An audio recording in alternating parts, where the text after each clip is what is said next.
Dito, I wanted to know if the controversial BPI joint bank account of Rodrigo Roa Duterte and Sara Z Duterte is still active because that account will play a crucial role in the impeachment trial of Vice President Sara Duterte. Nabanggit nga po ni dating Senador Trillanes, mga kababayan, yung account na yan, na may mga pumapasok na galing po doon sa mga drug lord.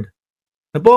Ang ginawa niya, mga bossing, si Ellen Ellen Tordesillas, dati ho, mga kababayan, nung bata pa lang ako, siguro mga 12, yung tatay ko mahilig bumili, Abante Tonight, no? Doon ko minsan nakikita may pangalang Ellen Tordesillas din po eh. No?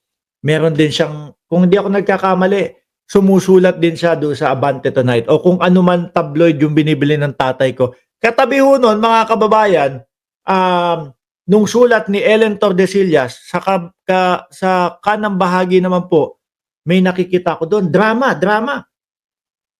Cerex Javiera nakalagay doon. Binabasa ko yung Cerex Javiera. Masyado pong mga kababayan, madrama. To, meron pong mga tumulo, yung luha. No? Hindi, balik na tayo kay Ellen. Yung mga batang 90s, kilala ko kayo. Tingin ko, alam nyo kung ano yung Cerex Javiera na yun. O, malamang nagpatangkad din sa inyo yun. O, game! Tinignan niya kung active. Di ba, MaxSafe? Ngayon daw, last Monday, mga bossing, Efren Uson, shoutout nga sa'yo. O, nataga Laguna.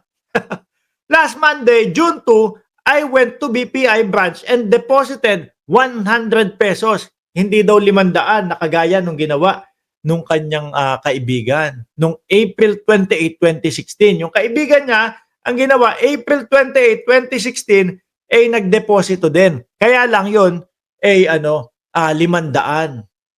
No, para mapatunayan kung nag-e-exist nga ba. Pumasok.